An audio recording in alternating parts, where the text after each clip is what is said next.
کوم ځای کې یو کس صدقې فطر ادا کوي، نو صدقې فطر کې اصل اجناس دي. اصل دا دی چې غنم به ورکوي، جوار به ورکوي، کجورې او کشمش دا به ورکوي. خو چې کله قیمت ادا کوي، نو یې قیمت به دومره کم نه ادا کوي چې کم ځای کې ادا کړي چې هلته پې فقیر ته د دغه 2 کیلو چې دی نو غنمو اوړه دا نه میلاویږي.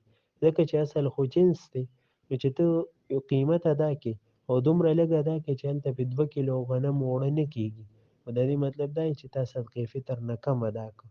نو دا اصول دي چې کم ځای کې یو کس صدقې فطر ادا کوي، نو چې د هغه ځای کې د دغه ځای د قیمت نه کم نه وي.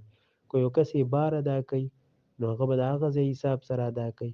یو کس دلته ادا کوي، نو د هغه ځای حساب سره.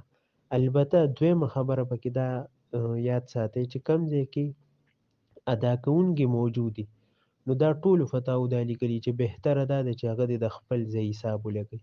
او بعضو فتاوو دا لیکلي چې دا ضروري ده چې هغه به د خپل چې کم ځای کې دی موجود وي، نو هغه ځای په حساب باندې به صدقې فطر ورکوي.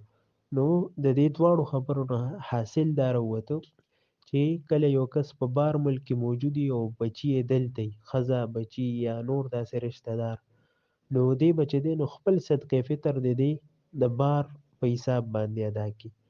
او د خپلو بچو صدقې فطر کې ده ته اختیار دی که د دې ځای په حساب ادا کوي، که د هغه ځای په حساب ادا کوي، خو چې صدقې فطر دې دلته ورکوي.